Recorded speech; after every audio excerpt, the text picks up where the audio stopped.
All right, I think we're back. Don't know what happened there. Um, I didn't want to do that. Actually, I did want to do that. Let's see here. Go back to live. Get this back.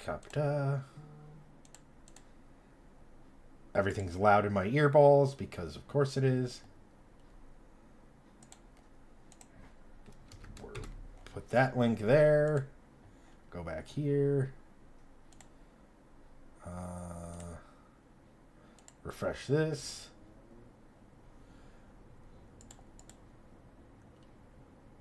Connect your encoder to go live. Actually, there we are. Okay, so we are in fact back. Yeah, I'm not sure what happened there, but to those of you who are back and watching with us, thank you. I apologize for the slight delay in coverage. See if I can. Oh, I'm gonna have to go back. Please hold. Gotta do. Make sure I'm looking at the right thing on the back end. This is great. This is fun. We're all having fun. Everybody's having fun. This is fun. Kidding. All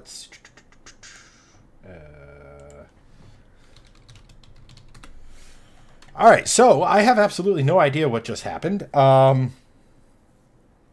Greg is back. Yeah, sorry about that.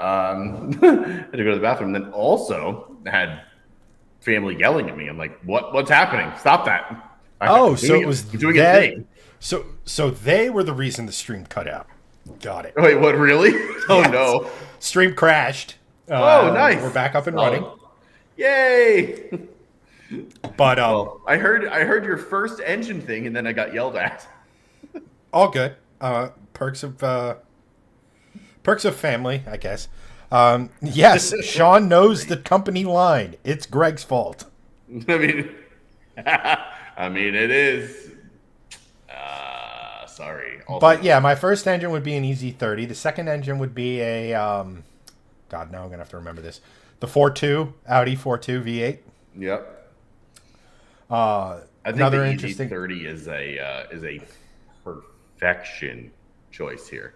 Like that engine with like 300 horsepower and like a biblically good exhaust. Yeah, I mean, I am very down for that. That's a great shout. But then we started going into some more weirdness. Ooh, I like weird. That's good. The 2.5 liter V6 that was in the Ford Contour, which is I think technically a Duratec, which breaks my own rule, but it's not the obvious answer. But you're right. That would actually be a very cool engine to shove in there. The LT, I forget the engine designation, but it's basically the pushrod V6 that's based on an LT, the modern V6. So it's basically an LT engine with 2 cylinders missing. Yep. With forged internals, you could boost it to 500 horsepower and not really break a sweat. And then, because our buddy Tony of True Game Data fame just got one of these, a 2014 328D. Yeah. The N47 engine in that, a tune, and if you were to tune it, just the tune, you're making over 420 torque or pound-feet of torque. And 250-ish horsepower. That would be a hilarious engine to put into your sports car because nobody would see it coming. And apparently just restarting the stream and having technical difficulties is all we needed because we're right back up there. We have 10 viewers in chat. So while we're... yes. Join us. Talk cars. But, yeah, I love that idea of just now being able to that one, I think, that and the EZ30, they all would be fun. We need to have money. So yes, first we get the money, then we get the then we get the khakis, then we get the chicks. Then we get the girls, which, to be fair, 2/3 of Shifting Lanes already got the girl. Which, I mean, I guess that leaves more for me, much to the, I guess, overrated chagrin and to these poor women. But that would make for a hilarious, if we won the lottery or suddenly just became absolutely massive, that would become a fun, not at all cheap car challenge, but the starting car would be cheap, would be fun or cheap. Yes. Yes. So where it's like we each get identical year BRZ or GR86s, and drop in whatever the hell we want. and we have to do any other engine. Have to do but like same rules as far as the engine. So like this way, like all three of us would come up with something kind of interesting. G Money over on YouTube goes, "What's up? I'm a 2024 GR86 owner. Saw the thumbnail, had to click." Yeah, All that right. Results Japan body kit is again for a body kit. Yeah, if you don't know, that's a real car. That is a modern. If you haven't seen it, it's a modern GR86 with a pop-up headlight, actual wide body kit that you can buy. Maybe not in the U.S., but it's a real body kit that's going to be unveiled and like shown at Tokyo Auto Salon at the end of the week. So pretty dope. Yeah, I mean, and again, you don't. What was the? I'm trying to think. You don't see too many full body kits like that actually look good. Yeah, correct. Off the top of my head, and I forget who made it, but it's basically the Han car body kit for the RX-7. Oh, Speyside. Speyside? Is it Speyside? Oh, it's Veilside. Veilside. Yeah, Speyside. Speyside is whiskey. Oddly enough. Yeah. That's one. And then I think it was originally Rocket Bunny, but I forget. Yeah. The Boss body kit for the 240, I think S13, might be S14 chassis. Like that turns that era Nissan into a tiny little muscle car. Yes. I think that is hilarious and awesome looking, and arguably that would actually, oh man, now I kind of want to do the same challenge I just proposed, but with 240s. Well, good news. In this scenario, we have infinite money, so we can do both of them. We just do a 240 challenge. Hanson and I show up with the requisite Nissans, and you show up with a goddamn Volvo. I'm cool with that. I'll show up with a Volvo 240 with the two-door version, so it's sort of that way. I'll just do box flares all day. Good to go. It's just... Oh my gosh, it has... You have the Volvo, you have the Nissan logo, but with the arrow, so it has the symbol for engine. Yes, that's great. It's Nissan, but fortified with iron. Swedish iron, ancient iron. I love that. That's so oh my good. gosh, That's brilliant. Yeah. So, and speaking of GR, yes. I think this is a good as any time to get into our last topic of the evening, which is GR, which stands for a Gazoo Racing. A Gazoo. There's lore to that. It's not named after the little green Martian cartoon from back from when we were kids, and probably most of our viewership wasn't even alive. But at any rate. Yes. Actually, I was looking at the analytics, and our strongest viewership base is roughly in line with our age, which I thought was interesting and cool. Very interesting. At least on Meta. Well, good news, people of our age. We have news about GR. Hello, dum dum. Hello.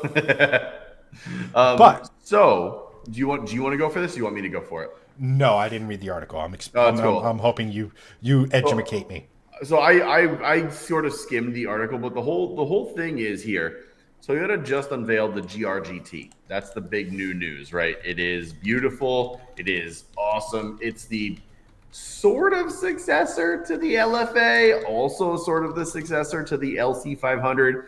Either way, it's a big front engine V8 supercar-ish, sports car-ish sort of thing. It's going to have lots of horsepower, going to make great noises.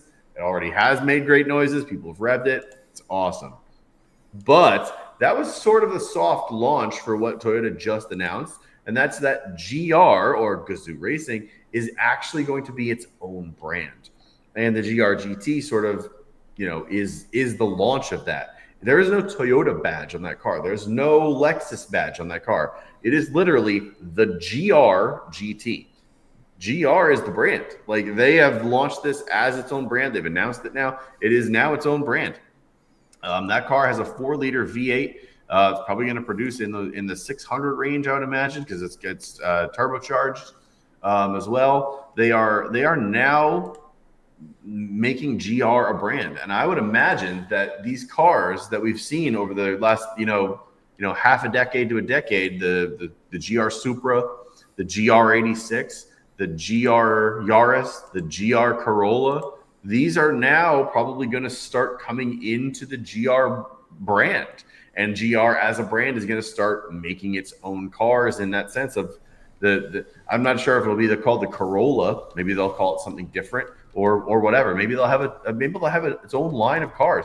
Toyota also teased that they were going to have a sporty mid-engine car unveiled soon.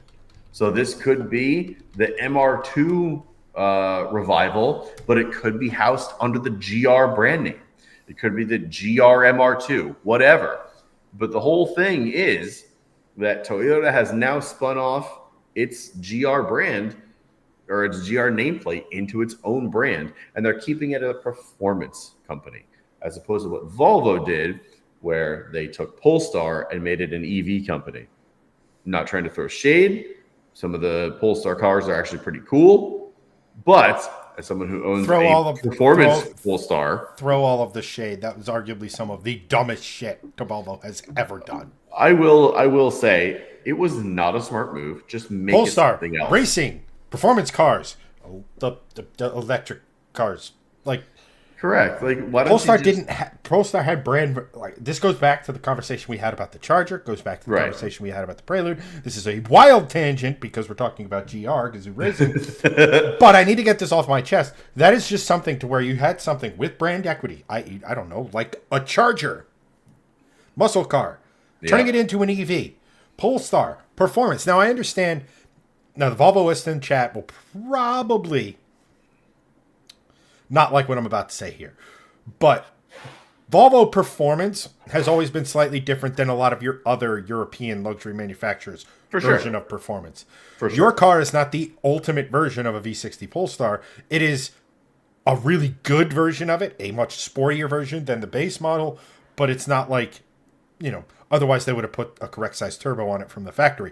But like, to go from a performance arm, which theoretically means burning more liquid dinosaur, to an electric car company where you're burning none or a lot less in the Polestar 1, because that was like the world's most insane hybrid that has ever existed, because it was so enormous. Correct. Very cool looking and very. But again, it's just these companies, like, they're just so tone deaf. It's just like take Ridge one. Like, has nobody ever looked at Coca-Cola and New Coke and thought, hey, this rebranding crap didn't work for them unless we're going to do a new Coke, which is what Stellantis is currently doing, i.e., here's your new Coke. Oh, you all hate it. Well, good news. Coke Classic is back, i.e., the Challenger Classic is back. The Charger Classic is back. Now with more V8, not the beverage. Yeah.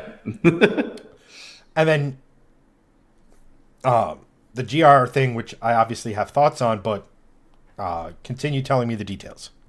I mean, that's sort of the details. Basically, they are spinning it off into its own brand now, and we can expect to see Toyota basically making their performance arm and performance cars under the GR name now, not necessarily Toyota GR Supra. It'll just be the GR Supra or the GR Coupe or whatever the hell they're going to call it. I think this is. So here's the other thing I wanted to mention during this sort of segment is Toyota's done this before in spinning off things. They tried to spin off the Prius brand as its own thing. The Prius as a car, as a commuter car, now that it doesn't look like a big jelly bean, is good. Jelly bean is being kind. A disjointed pile of nothingness. What your kids used to leave in their diapers. It was not a good car. The new one, however, is a good car. Great commuter car, looks the business, is on the borderline of no longer cool. binge drinks oil. Correct. Also correct. But they tried to spin off the Prius as its own brand because it was such like a cultural phenomenon at the time it was launched. And when it like came out, it was huge. Like the Prius C, the Prius Prime, the Prius this, that, and the other thing didn't work out. As you probably have noticed, that none of those models exist anymore. So Toyota's been here. They've done it. They sort of know what's going on. They're spinning off the GR brand into its own performance arm. Also, at the same time, they now have a new, whatever the hell it is, luxury version of Toyota's that's called the Century, which is based on the Toyota Century, which is a model that Toyota's made in the past. So now they have Lexus, Century, Toyota, and GR. Toyota has 4 brands now. I am going to be very interested to see how all of this sort of pans out. It sort of makes sense to me that they're elevating Gazoo Racing to be its own thing. GR has now become synonymous with Toyota performance, in the sense of like modern Toyota performance. Like, okay, the GR Corolla, the GR Yaris, the GR Supra, the GR GT. Now, like it's also very cool lettering, you know. That has an interesting story, unlike M, which literally stands for motorsport, because creative Germans, although I don't know if we really want them getting too creative. When they do, they tend to, I don't know, invade Poland. Correct. But, so here's where, well, I'll be like that. Like, yeah, G Money over on YouTube does mention that, like, you know, the Scion brand failed as well. Turns out when you try to make a brand that's based solely off of a car you already make, i.e. the Corolla. Yes. You know, again, you're going back to eras where these companies were flushed with cash and were trying to diversify and have a brand. You know, Scion was kind of the Toyota's version of Saturn. That brand that was aimed at younger individuals, supposed to be more affordable, yada, yada, yada. As for GR, I don't know if I don't know if this is necessary, because on the face of it, okay, it kind of makes sense, but does that mean, for example, F disappears, or does F continue and it becomes this sort of weird performance division that's not GR, but I'm assuming GR will have their fingerprints on it, or is there going to be GRs? Is now all of a sudden, if you want the full, you know, 5 chilies, you got to get the GR, and then now all of a sudden we're going to see a wash of GR Sport slapped all over everything like an M badge or what have you. But on the flip side, it didn't need to be its own brand. AMG, not its own brand. When you think of these performance divisions within cars, AMG, not its own brand. M, not its own brand. V with Cadillac, not its own brand. You know, like this branding and sub-branding, you see it all the time. Ford and the Mustang becoming its own brand, or Chevy and the Corvette becoming its own brand. Everybody knows, like, they're going to know who it is, right? Like, we know that GR is effectively Toyota. It's just their high output. Now, don't get me wrong. A company that's sole focus is building performance cars, I can absolutely get behind. But is this going to come at the cost? Like, is there no longer going to be a GR Corolla? Right? Like, good question. Not sure. And, not for nothing, is this going to be an excuse to, okay, we have the GR Corolla, or whatever the GR nameplate is for it, but it's effectively a GR Corolla, right? Like, the GR Hatch 9000 Matron, or whatever the fuck they decide to call it. I would absolutely buy that. Oh, if they just went back to, like, late 60s, 70s futurism as far as naming things. Thunder Cougar Falconbird. Like, you know, the Ear Blaster 5000. Yes. No. The El Dorado. The El Camino. The El Tornator. Like, whatever. You know, like, anything. Not the freaking... Don't get me... I get... But I don't know. Something about this just doesn't sit right with me, because I don't necessarily think the split as its own thing is necessary. Because what does this mean for a Supra? Right. Now, is Supra just going to... Now, is all of their performance brands now just going to fall under GR? I don't know, And because not for they said that not for nothing, because this isn't carrying a specific badge, which inherently comes with a certain price expectation. Does this now mean that GR can now just say, nope, it's not a Toyota GR Supra, it is just a GR Supra, so pay us $15,000 more than you otherwise would have? right. I mean, That's the worry. Like, that's a great question, and I don't know, but Toyota has confirmed that there is another Supra in the works. So like that is a thing that is happening. I would I would be hugely surprised if Toyota relinquishes the Supra nameplate to GR as a brand. I mean, I get Toyota still owns it, but the Toyota Supra, like that, just kind of is synonymous. right, but isn't it the Toyota GR Supra? Well, now it is, yes, but Toyota's still the first name you say. So to me, I see it more as they're going to make their own cars. And so here's what I actually think. I actually think that this is what Volvo initially wanted Polestar to be, where they would spin it off as their own performance brand, and they would like sort of tweak cars that Volvo makes, but Polestar makes its own performance stuff. But because of how the world was when they spun off Polestar to be its own EV brand, they was like, all right, fine, we'll make this an EV brand, and this, that, and the other thing. I think this is what Toyota is going to do. They're going to make it a performance brand. They're going to make their own cars, but they'll still tweak Toyota cars and still have so this is the performance arm of Toyota, if you will, right? Toyota still has its performance cars in the Corolla, the Supra, the Yaris, the 86, right? And GR still continues to tweak them and have their hands in it, but they will make their own performance cars because the GR GT is something that doesn't exist in Toyota's lineup currently. So I think that they're going to start making their own things.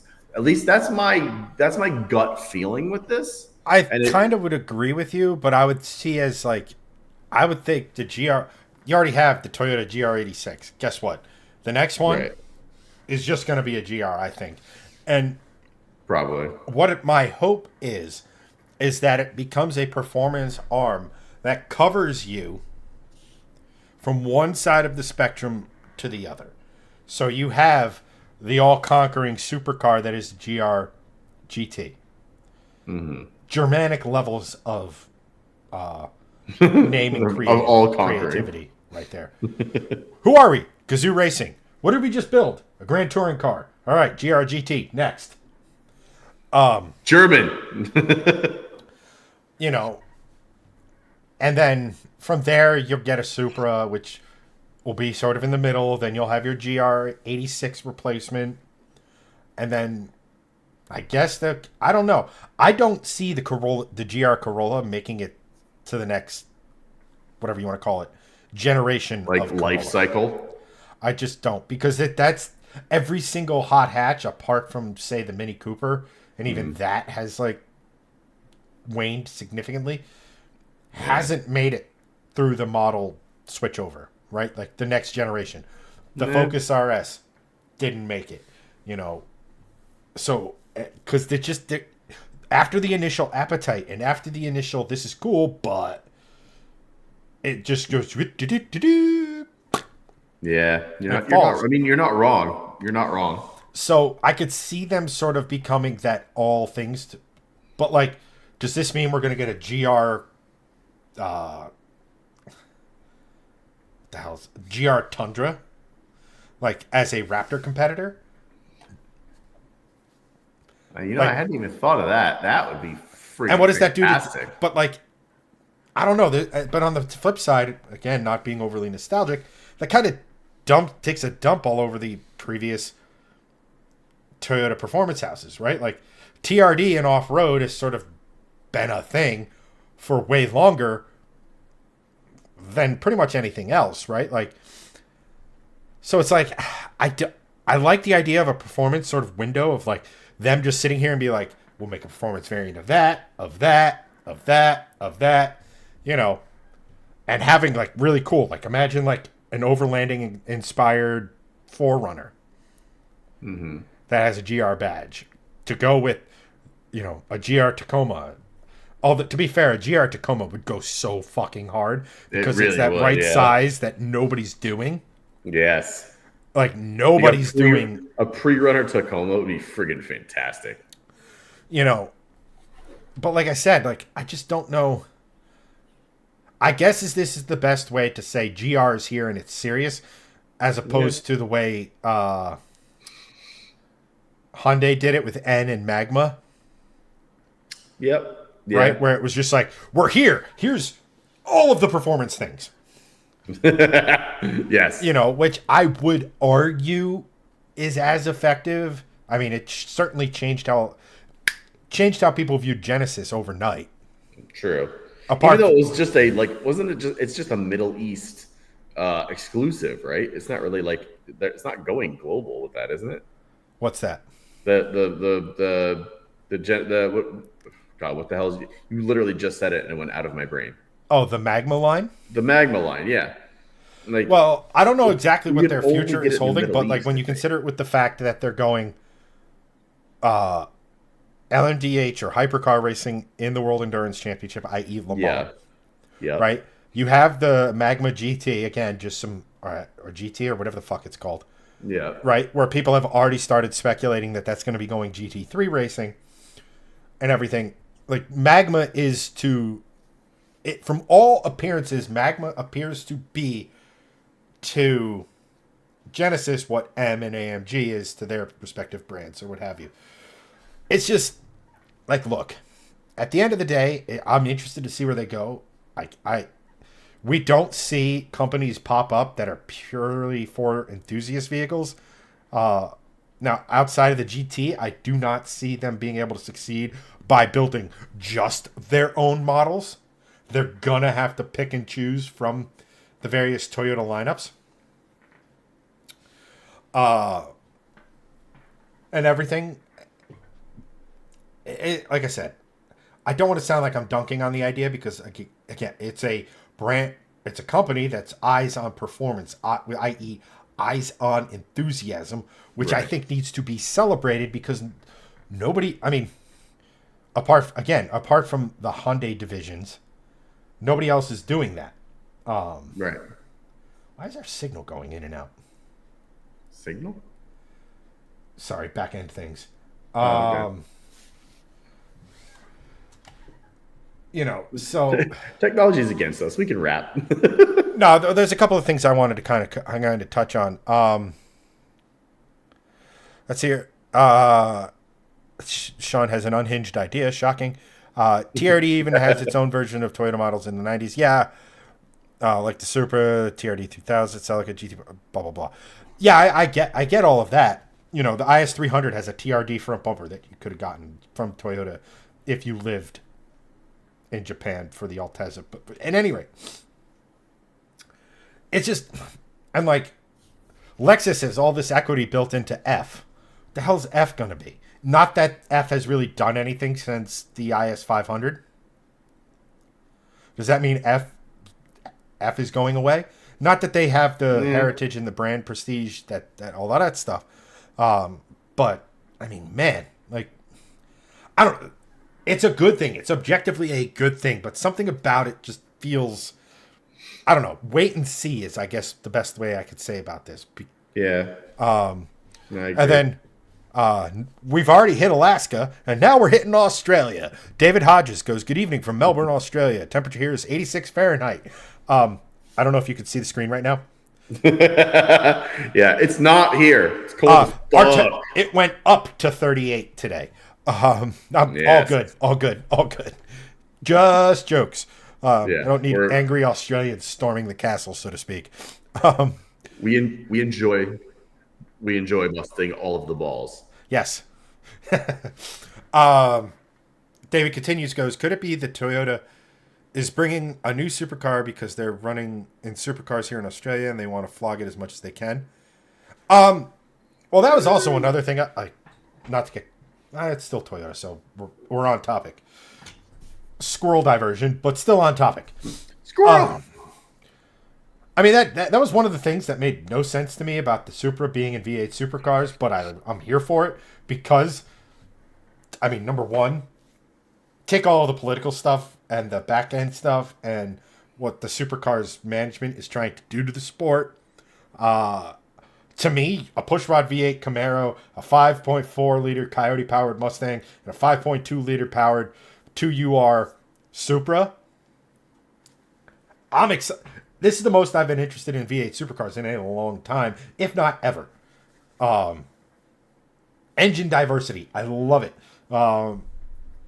Which is also a pain in the ass for BOP, but in any rate, it makes it really, really cool. And the fact that there is no longer a Mark V Supra, and this year is the first year that it's going to be racing in the Supercar series, was a little bit of a curious decision. But if there's something, it's like, hey, let's get the chassis right, learn all the stuff on the old body, and then when we're ready for the new one, just bink, and we're ready to go. Praise be, Steve is back. But at any rate, yeah, and then there was a couple other things in chat, like so that's kind of not Toyota related. We'll circle back to Toyota, if that. But Sean goes, Volvo performance has always been conservative and about balance all around. He's talking about how Polestar had an identity crisis. To which I responded with, like, I don't know about that. To me, Volvo performance. So when you look at the R, like for the S60 and the V60 or V70,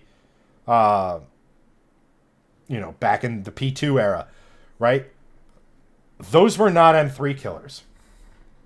They were cool in their own right. Yeah. They could make a really cool sound. They were quick, but not where I would say fast when compared to the, at the time, German rivals. You got it because it was a Volvo that was sporty. And to be honest, I haven't, as cool as Greg's car is, and it's very cool. It's really cool that no matter what conditions, Greg could go out and do Greg could go out and do a 13.2 on fucking dirt. I'm convinced. Yes. Like, it's very, very cool. But compare it to the other mid-sized sedans of the era, and yes, I know it's a wagon, but it's a sedan based on a sedan, so we'll just go with it. It's not the thing, right? And it's all they've like. So, like Sean continues, spicy Volvos have always been as fast as they handle, and then comfort on that at the same level, if not slightly higher, depending on the model. Yes and no.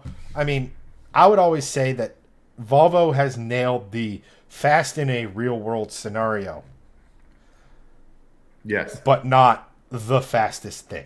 So fast enough to give you the fun, have fun, handle well enough to, again, have fun, but on a road course in, say, the hands of the Stig, they're going to come up short. Yeah. And that's not a bad thing. It's just different enough to where if you don't want the full, quote-unquote, race car experience or the full hot German super sedan or what have you, that's fine. The Volvo was the alternative. Fortunately, they didn't really sell all that well, comparatively speaking, but it was a nice alternative. Sean was door dashing, and unemployment has been screwing with me. Sorry to hear that, dude. Yeah, man. Keep that dashing up. I've personally, from personal experience, unemployment's a lot easier when you have no income. And I don't mean that as a slight or as this, but like anytime you start introducing, I made $40 this week, I made $100, I made $200, $400, whatever, unemployment starts to freak out. And it start having issues. I don't know if that's part of it, but best of luck to that. Yeah. David goes, I know you're going to give me the bird tomorrow. It's going to be 105. I mean, not at 100 plus. No, do not enter that. At that point, I can only say, I hope you're in the sun just long enough to be uncomfortable, but not in any real danger. Like to have that constant profusely for 10 seconds. To be like sweaty and uncomfortable, but nowhere shape or form near any sort of like dehydration risk. Right. To where, let's just say, one of your backup singers sticks to your thigh and is uncomfortable. We'll just go with that. Oh, man. But yeah. Yeah, so we'll see about GR. Again, yeah, more performance cars is not a bad thing. Agree. Especially a performance brand of a company that sort of had a performance revitalization over the last like 5-10 years. So I'm excited to see what happens. I'm cautiously optimistic, but I'm not going to expect the world. Yes. Hey, David continues. In other words, you want me in the sun, so I turn a little bit pink too. Pink to red. No, we do not advocate for skin cancer. I don't want you to be sunburnt, but again, one of those scenarios where it's just a bit uncomfortable with you wearing the appropriate levels of sunscreen and SPF rating. It's like basically the similar level of annoyance to having a small pebble stuck in the bottom of your shoe. Yes. Where this is really annoying, but like not. But you can't get out with a screwdriver. I think you're doing it wrong, Greg.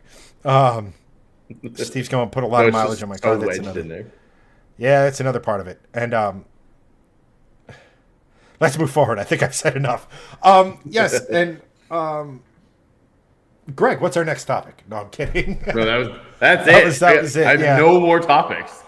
Yeah, unfortunately, David, just obviously because of the time and stuff, this is where we want to, unfortunately, call it an evening.